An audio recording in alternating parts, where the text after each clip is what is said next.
why do I feel so empty Mhm. inside? Like, why do I feel so miserable? Uh-huh. And I remember like sending a prayer up and being like, God, show me how to be joyful because I don't know how to do it. Uh-huh. A very happy Valentine's Day, everyone. Thank you for tuning in. I believe that the work we're doing together on this podcast is very important work, and I hope you're inspired to be a better person and cherish those close to you as a result of listening. The number one libido killer is stress. Stress is an interesting thing to think about because you really can't live without feeling stressed from time to time. It's a part of life. Or are there skills out there that will help you manage it better? One of the black belt sex tips I often teach is a concept called calm the heck down, which, if you've listened to my podcast for a while, you'll see this theme popping up often. It's the ability to settle down within your own skin and be fully present in the moment. This, along with a few other skills, are essential to learning how to deeply emotionally connect with another person that you absolutely love. So I'm excited to bring on my guest today. Her name is Denita Bremmer. She is an expert in somatics, which is a fancy word for the intersection of the mind, body, and spirit. She teaches others how to listen to your body in a way that grounds and connects you so that you can reach new levels of love and intimacy in your relationships. By the end of this episode, you'll walk away with fresh ideas on how to create more safety within yourself and in your relationships, how to better metabolize stress, work through and heal a history of trauma, and how to work with your body instead of against your body as a tool to help you deeply connect with others. And of course, listen to the end for Danita's fantastic black belt sex tip. If you're looking for something really in-depth and transformative for your marriage, you don't want to miss our upcoming in-person couples retreat. The dates are March 26th through 30.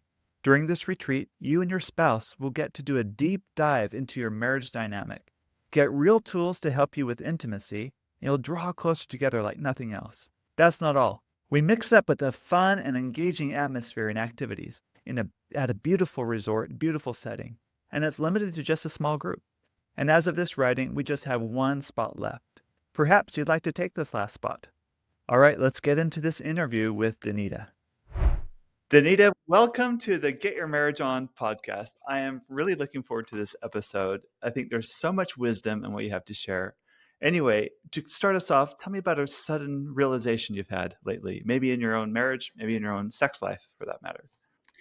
Yeah. So I have been the lower desire partner for my entire marriage.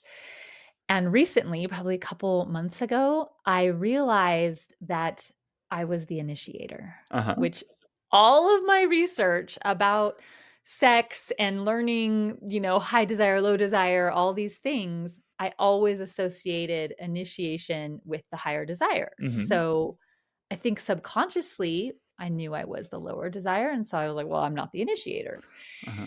And I think we just got to a place in our marriage where we're kind of maybe going through the motions a little bit and we're both frustrated about things for different reasons. And I don't even remember what sparked this, but I had this realization that I am actually the initiator in my marriage, not just in sex, but Mm-hmm. just in most areas of marriage. I am the one that says, hey, maybe we should think about this. Hey, I've been thinking about that. And I'm the one that kind of starts us down the path. For example, I wanted to buy a second house and Airbnb it. Uh-huh. And my husband was very resistant. And I was like, I really think we need to do this. And Uh-huh. so we did it. And it ended up it's a great experience. It's been a great experience. But I was the one to kind of like get it started and to really push for it. Mm-hmm. And when I started noticing that, I was like, oh, I'm the one to usually initiate things. I started thinking about sex and I was like, ooh, this doesn't go with how I identify Uh-huh. myself. Uh-huh. Uh-huh. And so it has kind of changed how I approach sex and I think it really has just opened me up a bit. Gotcha. So what conclusions do you draw from that realization? Well, first of all, that I like didn't consciously realize that it was possible to be the lower desire and to be the initiator. Uh-huh. Now that I have this realization, I'm like, of course it's possible. Uh-huh. But just I think we make a lot of assumptions Mhm. about dynamics, and so I'm trying to undo some of those assumptions that I've made in my own marriage. And also just like the role identity plays in my marriage and in my sex life. Like I just never saw myself as an initiator, and now in the last few months and seeing myself, I'm like kind of leaning into this energy of, oh, I do initiate, I do start things, usually in a response to something. Uh-huh. Um, so it's just kind of brought up some new dynamics within myself, and Mhm. just I'm still exploring it, to be honest. That's great. Identity is a powerful, powerful function for good or for ill in any marriage too. So I'm glad you're catching on that. And speaking of assumptions, I want to hear more about your story and the assumptions you used to have that now you see things differently. How did you get into this field of somatics and helping couples improve their sex lives through somatic work?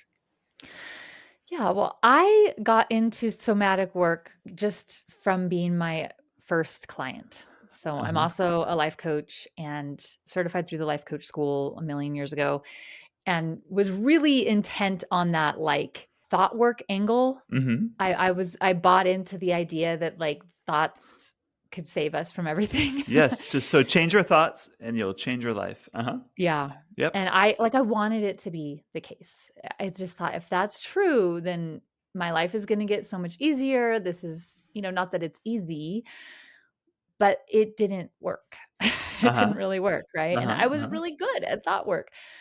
And I was working with a coach actually on my business, Mm-hmm. working kind of in the marketing area of my business. And she was probably the first coach I worked with that was really truly trauma informed and could kind of sense things that I didn't sense. And she planted a few seeds by asking like, "Have you ever thought about dealing with your past trauma?" Uh-huh. Which my childhood and growing up years, I have a lot of trauma that happened during that time. And I would kind of brush her off and be like, "Well, that has nothing to do with my business." Right. And then one day she asked me, we were doing some like future me work. Uh-huh. And she asked me like, when you just think about your future 5 or 10 years out, what do you see? And I was very surprised that I saw myself speaking on a stage. Uh-huh. But it was like the audience was all ready for me. They were silent, maybe some coughs here and there. Uh-huh. I was on the stage, the spotlight was on me, and I felt naked. I felt like this pressure to perform, but I didn't know what to say, and I was just like, "Ugh," like my voice wouldn't come out. And when I recognized that in that coaching session, I just knew. I was like, "This is trauma. Mm-hmm. This is trauma, that I'm not gonna be able to thought work my way out of this because this is like a feeling in my body that consciously is not related to any thought." Gotcha. It seems a Right? little irrational in the moment. Yeah. Uh-huh. Yeah. And so that was a big kind of aha moment for me. Mm-hmm. And pretty immediately I sought out a trauma coach. Uh-huh. I'm not opposed to therapy, but I'm just kind of in the coaching world. Right. So Uh-huh. I found a trauma coach. And her practice, her coaching of me was almost no mindset, no talking about what I was thinking and feeling, and almost all just being in my body, describing what's happening in my body, following urges to move certain ways. And I worked with her for about 6 months. Mm-hmm. And I made more personal progress in those 6 months. Like I actually started to feel different Uh-huh. versus the 4.5 years previous to that that I had been doing mindset and been a coach. And it really blew my mind, right? And so I started thinking, well, if this changed me so much, then I want to learn these tools and I want to bring them to my clients. I actually don't work with couples, but I work with individuals, and any topic is available. And I do find the topic of sex weaves its way through almost all the coaching I do. I have a couple thoughts about this, but one of them is that sexuality comes online at the same time as our identity circuit in our brain. And Mhm. so, because identity is so important and so much at the center of everything we think and feel and do, I think sort of sexuality and self-expression and relationship, all of those themes come together in sexuality. That's good. So, Great. yeah, so that's how I got into somatic work. And the deeper I go, the more I love it Mhm. and the more I gain a testimony of the effectiveness of it. So, So some people may have not even heard the word somatic, and they might be thinking something that's not. Can you clarify for us what do you mean by the somatics? Or yeah, uh so soma means body. okay, So somatic work is just body-based work. gotcha. In contrast to mindset work, mindset is really focused on the thoughts Mhm. and what thought are you having and what are the relationships between the thoughts and the feelings and the actions. Somatic work is really more of the sensation level or the emotion level happening in the body in that given moment, and bringing more awareness to the body and bringing the body's wisdom more to the table with the logical mind wisdom. Gotcha. So it's not that we want to like throw away the logical mind. We need that. And as humans, that's how we navigate the world through our thoughts. But we just want, at least my purpose as a coach with many of my clients is to understand what's happening in the body and the wisdom that the body has, bring that more to the top instead of shoving it down and ignoring it, which Gotcha. I think in our culture we often do. Which doesn't make us feel safe. Can you talk more on safety and why safety is so important, especially in intimate encounters, and Yeah. what you've learned about somatic work in that context? Yeah, for sure. So when I start working with someone, safety is always the first thing we work on. We can't really make any changes or gain a whole lot of awareness if their body is on high alert and doesn't feel safe. Mhm. So that's always the first thing. It doesn't even matter if we're talking about sex or intimate relationships or relationships in general. We need to create a baseline of safety in all of I guess my opinion is in all of self-development work, really. Uh-huh. Because if you're in that, like, fight or flight mode, there's a whole part of your brain that is gonna be inaccessible, Mhm. and probably entire parts of your body as well, right? So from, like, a nervous system point of view, we wanna get to that place where we feel kind of this calm aliveness, this place where we can kinda rest, but we're not, like, asleep, right? We can still function. Uh-huh. Uh-huh. And safety is, I think, always the first step, safety between client and practitioner, which then translating into intimate relationships is safety between all the people in those relationships. Mhm. I just think it has to be the foundation from which we work, or else we might not be getting kind of the real full person in front of us, Right, right? It right. might be them through the lens of, I feel like I have to get away, or I feel like I have to fight, or I feel like I don't have enough resources, so I shut down. Mhm. Right. And so it's like we want to know in our marriages, in our sex lives, we want to know that other person and who they really are and what their real intentions are. So that has to come from a place of safety. I will say that we live in a very stressed world, Uh-huh. Uh-huh. right? Just the Yes. context of our world. And Gabor Mate says that if you want to literally like induce trauma, you would set the same parameters that we see in Western culture. So it's an interesting conversation to have about safety when so much of our world is very stress inducing. Mhm. And I think what sometimes we try to do is we try to create safety from that place of stress Mhm. instead of following the stress response, coming out of the stress response, and then feeling into the safety. And I almost think that we do ourselves a disservice. I understand why we do it because there is so much stress in our lives, and we're just like, I just want to be able to relax. I just want to be able to feel safe, right? Mhm. But the way we approach it, I don't think is always Do you effective. have a story about that? Well, kind of my whole life is a story about that. Uh-huh. Like, basically, my growing up years, my home was not safe. There were moments of Mhm. safety, Mhm. but it was very chaotic. My parents were drug addicts and alcoholics, and I just never knew what to expect. Mhm. And so, especially as I got to be a teenager and an older teenager, my whole motivation in life was Mhm. to get away from home. Uh-huh. Like, get to college, create a life for myself that's different than my parents', which was very much, blue collar, paycheck to paycheck type of financial situation. It was like whatever my parents were doing, I'm gonna do the opposite. Uh-huh. So, they're both high school dropouts, I'm gonna graduate valedictorian. Uh-huh. They don't go to church, I'm gonna be, like, the most Righteous. Uh-huh. faithful person. Yes, Uh-huh. righteous person. Mhm. They didn't go to college, I'm gonna go to college. So everything was in relation to that, which was very much like this flight response, Mhm. right? So I'm trying to get to safety, I'm trying to get to safety. And really my entire life, like, And it's a form of mar rebellion too, right? it's In kind a of a way. form of Uh-huh. rebellion. I didn't see it that way at the Uh-huh. time. I think I saw my parents as the rebellious ones. Right. Uh-huh. Um, but it was very much like, I don't want a life like what they have.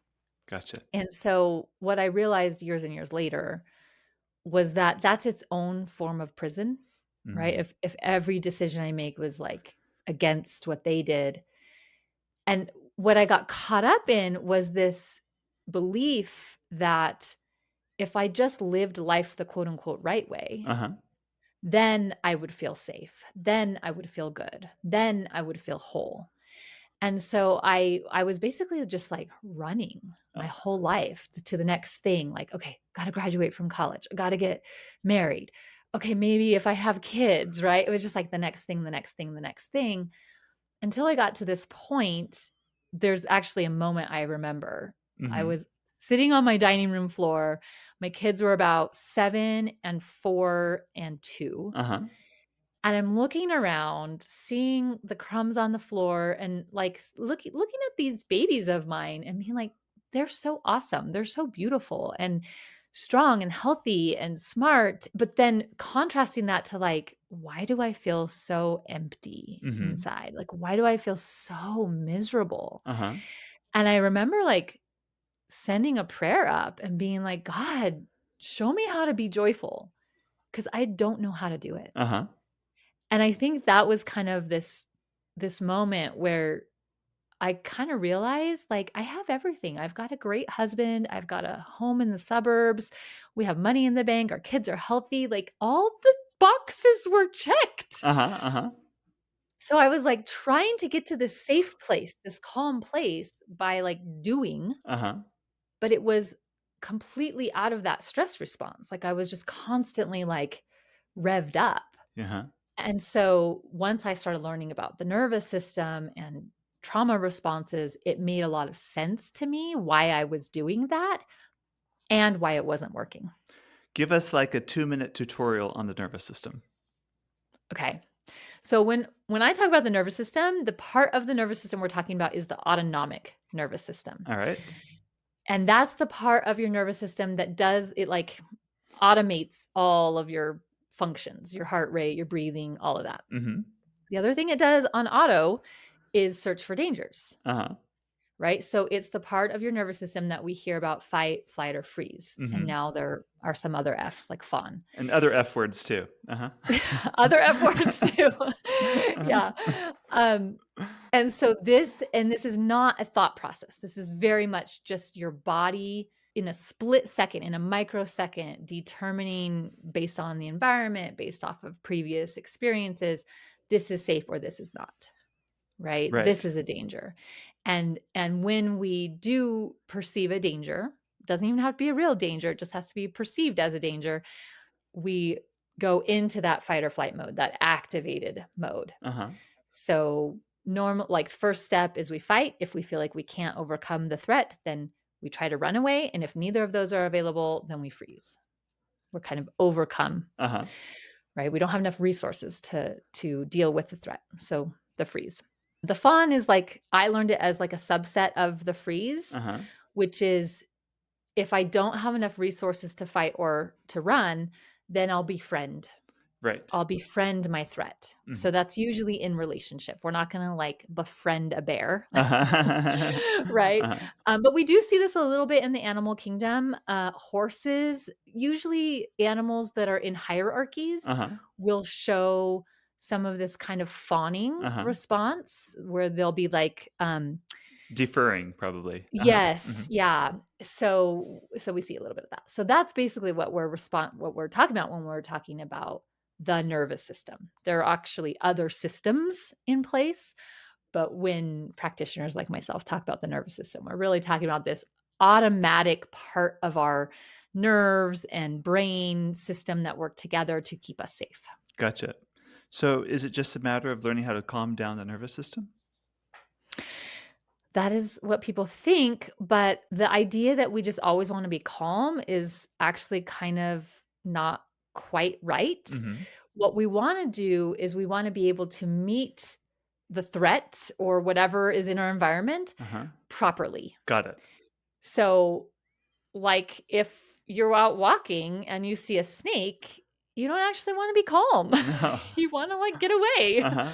right? And so we want to be able to meet our environments, our relationships, our inner worlds even with, like, the proper responses, the appropriate response. Gotcha. So when I was 15, Mhm. my parents were fighting. They fought all the time, but Mhm. this is one particular instance. And I had a boyfriend at Mhm. the time, Mhm. and of course, being a 15-year-old and a teenager, I wanted to hang out with my friends and my boyfriend more than I wanted to be at home. Uh-huh. And so they were fighting about that, about how I didn't like to be at home and I didn't wanna do my chores, something in that realm. And my dad was really upset and he was like, "Well, she should stay home and she should do this." And my mom was kind of defending me. Uh-huh. And I was listening to all of this from my bedroom and I'm 15. I'm not like a little kid anymore. And so I kind of had this inkling like I should go out there and I should give my point of view.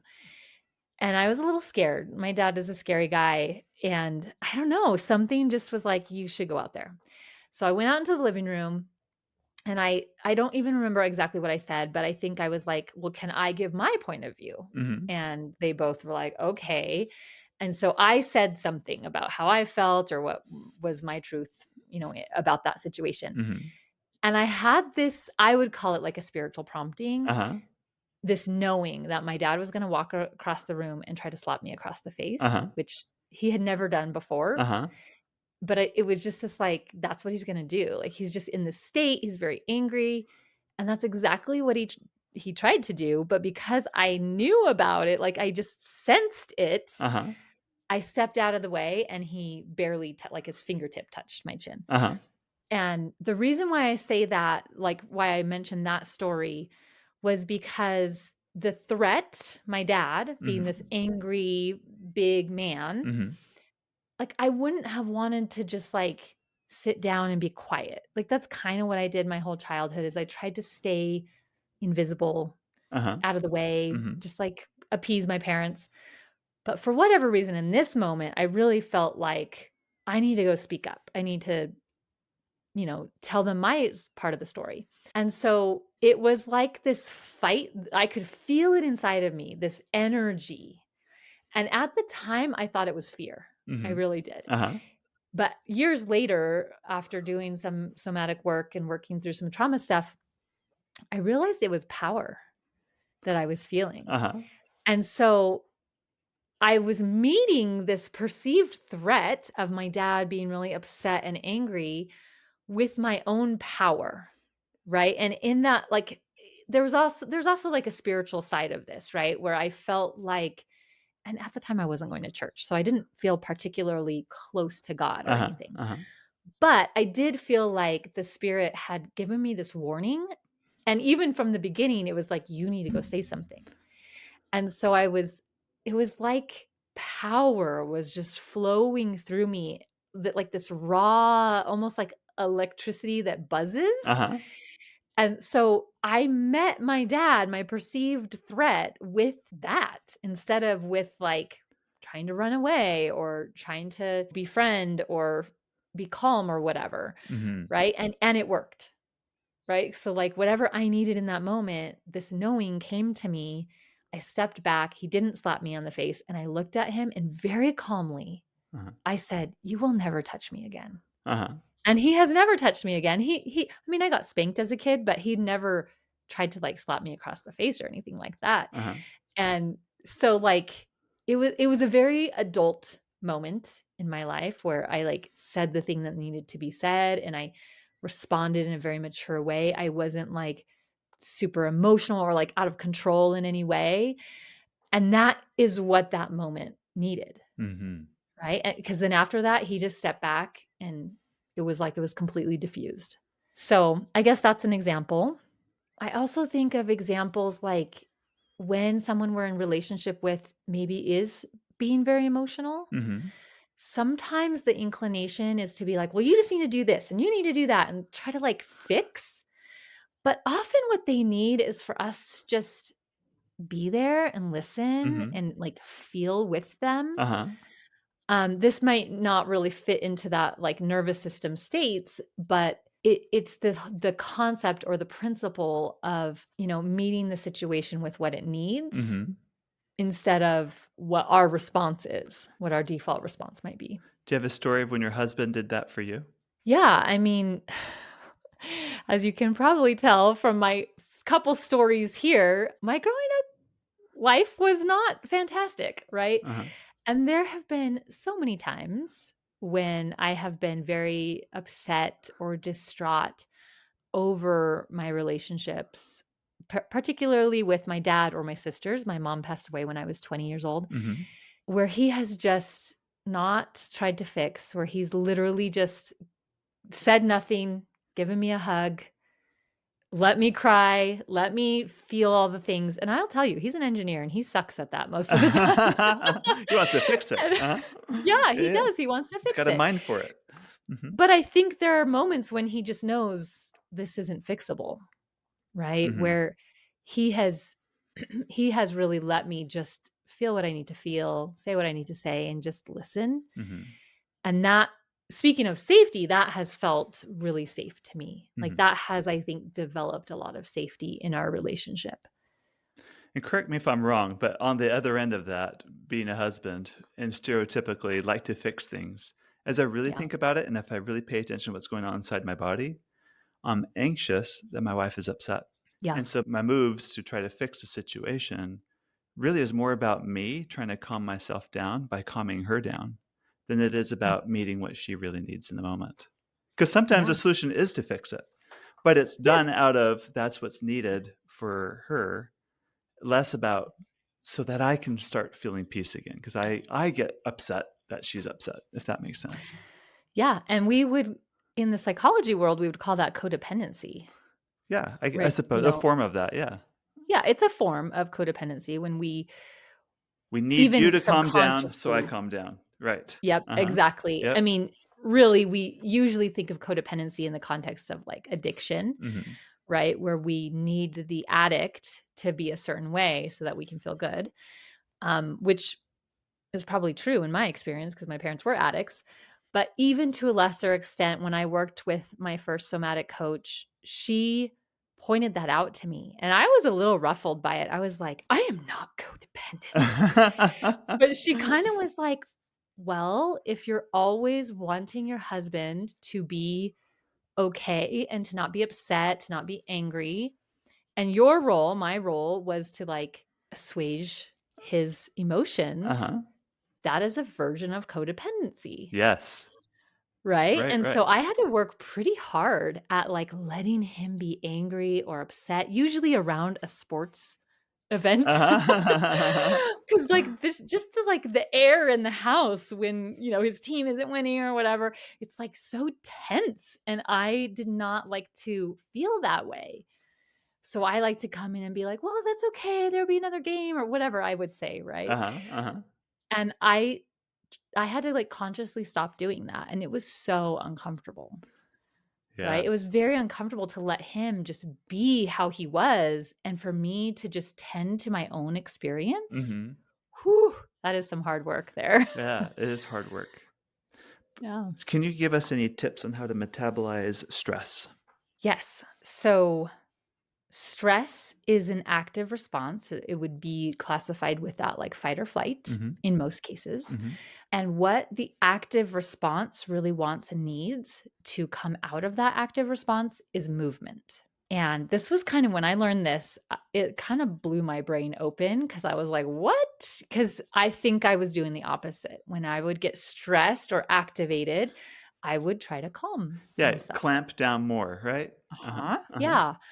And so through practice, I learned that what my body really wanted was like, I need to go for a walk.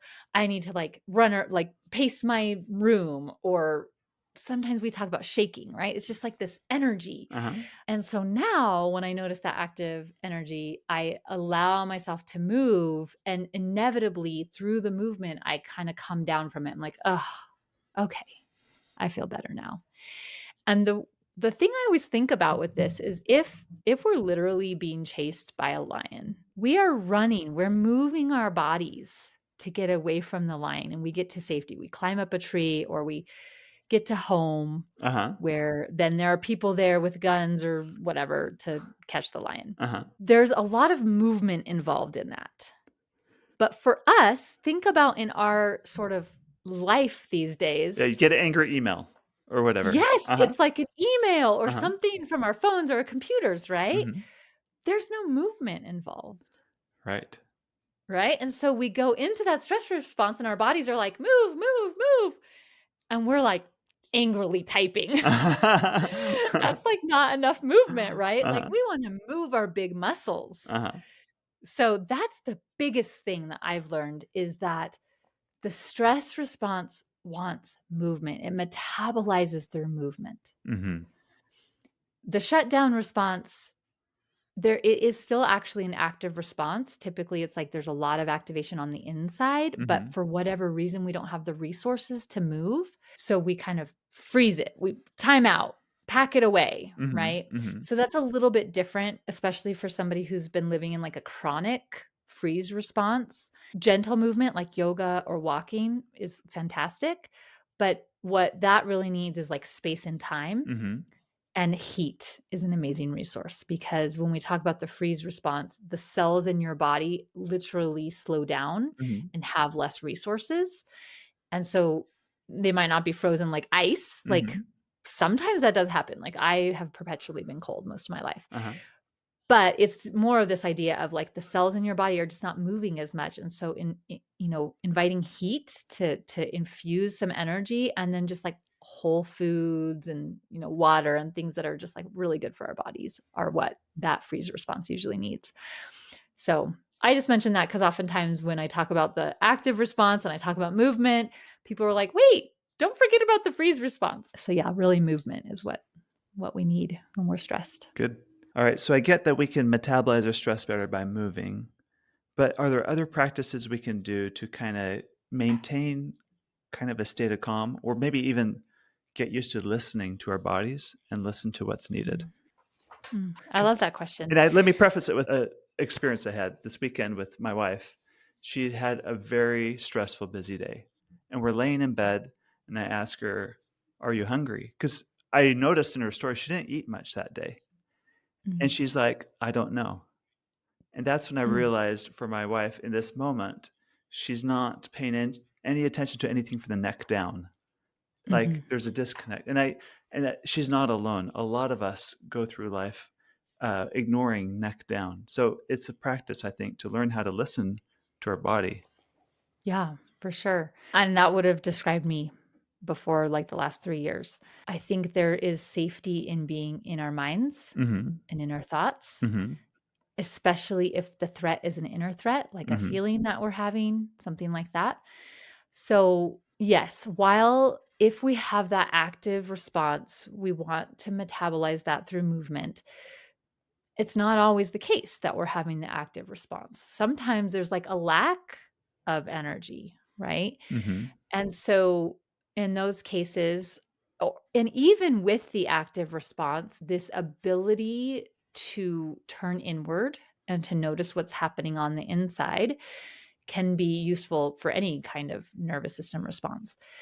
So we would think of like a grounding exercise or a centering exercise. Just this really all it is the practice of moving our attention from our outer world Mhm. to our inner world. Okay. So sometimes that can look like just feeling your feet on the Mhm. floor or, underneath you as you're standing. Or I really like, because I sit a lot, feeling the chair underneath me, and what I notice I do is I'll hold myself as Mhm. if the chair, I'm like, "Oh, I don't wanna be a burden To the on the chair. chair." Uh-huh. Right? And so when I start to, turn back inward, I'll let go of, all of the stress or the tension really, Uh-huh. and, let the chair hold me up, Mhm. and feel, what does that feel like for the chair to hold me in this moment, or the floor or the bed or the couch, whatever it is that we're putting our weight on. And that actually was mind-blowing the first time I did it. I was like, "Whoa, the chair is an inanimate object and I don't even wanna be a burden on the chair? Like, what?" You Uh-huh. know? So, really simple practices like that.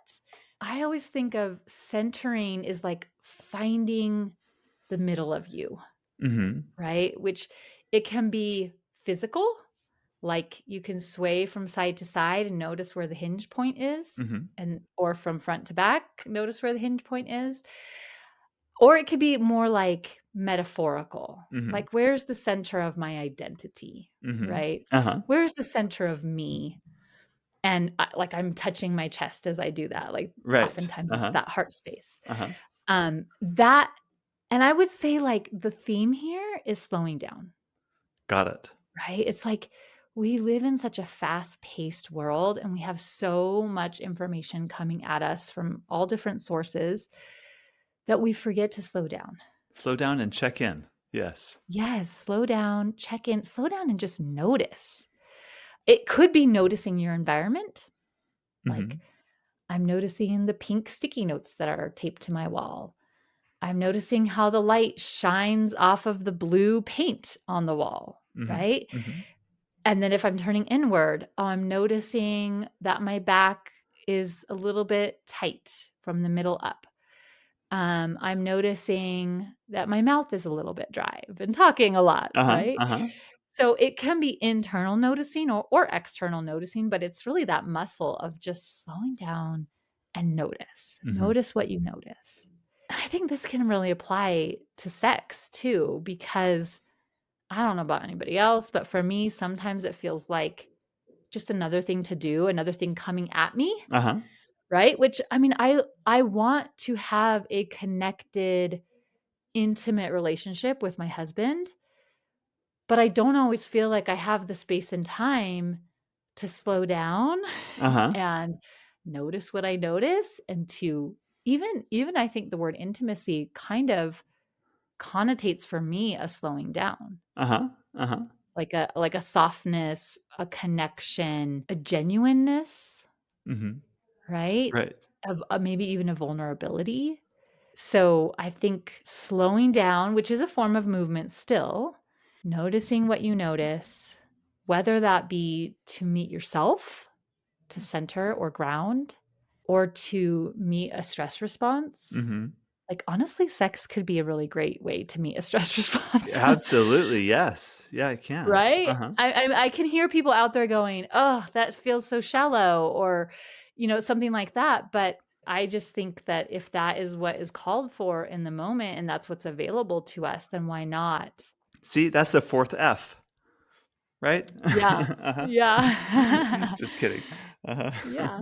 I mean, obviously, with both partners consenting. Yes, consent's so important. We often think, "Oh, I'm married, so it's always consensual," but it's the, "Can I touch your hair? Can I put my hand on your breast? Or can I touch your back?" Or whatever. We need to be in good communication. It's still another person's body, and that's what helps establish safety in it. I went to the Yes. dentist the other day, and the hygienist, before she'd make a move, or like she'd tell me first what she's about to do. Like, okay, I'm going to use this tool and put in this part of your mouth, or okay, I'm going to use this next tool and I'm going to do that. Like, and I just couldn't. I thought that was such a great metaphor for like consent, even in sex. I'm about to do this, or I'm about to do that, and Mhm. then you know what's coming. It helps at least a person in the dental chair calm down through the experience. Yeah. Well, and what occurs to me is in order to do that, you do have to slow down. Mm-hmm. You have to be like, I'm thinking about what my next move is, and then I'm going to tell you. Mm-hmm. Right? So there's an inherent slowness to that consent. Uh-huh. And I agree. I think, at least speaking for myself, I don't often think like I need to consent to what my husband is doing or, but I do think that it goes very far to create a space of safety and not just safety, but like what came up for me was like a bodily conversation, Uh-huh. right? Like a back and forth that's not just going through the motions. This is what we usually do. This is what you usually feels good for you, feels good for Mm-hmm. me, right? It's just like because everybody is different from moment to moment, from day to day. So to kind of be checking in and slowing down on that level, I Mm-hmm. think is so beautiful. And the other thing that comes up for me is it can be vulnerable, Yes. right? It can feel like, well, why are you doing that? Let's just do what usually works, Uh-huh. right? Uh-huh. And I think it requires both partners to kind of be on board, to have a certain level of togetherness from the get go, Mm-hmm. to even have that kind of sexual relationship. So, yeah, I'm just thinking of it both from like a nervous system point of view and a relational point of view, and how beneficial it is from both of those sides. When I think about my most peak, my favorite, most memorable sexual experiences, I was very present in the moment, and my wife was also. Can you talk Yeah. more about how we can be more present in sex? Yeah. I mean, so little secret here that I didn't mention earlier, but I started out as a sex coach. Mm-hmm. And so I've done quite a bit of like thinking and pondering and researching and learning about this. And for me, it kind of always comes back to that presence, Mm-hmm. that ability to be present. And personally, the thing that takes me away from being present is being in my thoughts, Mm. right? Gotcha. Like thinking about, oh, I never cleaned up dinner. Okay, after this, I need to go do that, right? And that just erodes that intimate relationship. So it's kind of what we've been talking about this whole interview is the ability to stay present comes very much from the ability to stay with your body, Mm-hmm. right? Or Uh-huh. in the case of sex, with your spouse's body. Yes. Uh-huh. Now, I am a very kind of introverted person. Mm. So, not that I've never been able to stay with my spouse's body, but that's not usually my concern. Uh-huh. My concern or my distraction usually comes from myself. Uh-huh. And so what I notice is like almost as like a meditative practice Mm-hmm. to stay present in that moment is like whenever the thoughts come in, I'm just like, nope, we're not doing that right now. Uh-huh. Stay here. And what really helps me is just like, okay, what am I feeling right now? Right. Even to myself, right? I don't necessarily have to speak that out loud, but it just helps me stay grounded in the moment and being here with what's happening here, Mm-hmm. right? Do you have a Yeah, black belt sex tip along those I do. lines? I do. So, my tip would be to narrate your experience. And I'm particularly thinking about what you are feeling on the inside Uh-huh. during your experience of sex. And a couple things come up for me of why this is a black belt sex tip. The first one is that it requires you to slow down. Yes. Uh-huh. The second is that it keeps you in the present moment. The third is that it's communicating to your partner, right? So then they get to know you and your patterns and, oh, that's interesting. I never thought of that, right? So they're learning you. And I think it would be fantastic if it could be kind of a conversation where one partner goes first and then the next partner says something and you just kind of volley back and forth Uh-huh. about, speaking out loud what you are feeling. Mm-hmm. The other thing that I like about this is that if you're focused on your own body, your own experience, Mm-hmm. then there's no like shame or blame around it. And so I think that can also create a sense of safety. It's like, oh, I don't have to like respond to my partner or figure out what to do next. We're just speaking like, oh, I'm feeling this in this part of my body. Mhm. And now I feel the urge to touch you here or whatever, right? We could Right. bring Uh-huh. in some of those, like, I'm going to do this next. But I was particularly thinking of just like the sensation level or the emotion level of the experience on the inside. So this is more to the left. This is just narrating. This is what I'm doing right now. This is what I'm feeling in my body. Yeah, it's more like, oh, now I'm feeling this. Now I'm feeling that. Because I don't know about you, but sometimes something will feel really good Uh-huh. and then I lose it, Yes. right? And then Uh-huh. I'm like, oh, now I can't feel hardly anything at all, right? Mhm. So I just think it would be very connecting, but also, like we talked about, these elements of safety and presence, groundedness, right? I think it kind of hits all of those Mhm. things. I have learned so much from you about being centered and grounded, the importance of slowing down and checking in, the how to be more present, and just the value and wisdom that our bodies provide. And it's not everything's just not cognitive. It's there's also our body is a fantastic instrument for us to gain more wisdom and experience, and we can use that to strengthen our marriages. If people Yeah, want more absolutely. information about what you do, where do you send them? I send them to my website, denitabremmer.com. That's Great. probably the easiest place. Yep, that'll be linked in the show notes. Thank you. Awesome. Thank you. Thank you for listening to this episode. Please share it, along with our apps Intimately Us and Just Between Us, with your married friends. I promise they will thank you for life.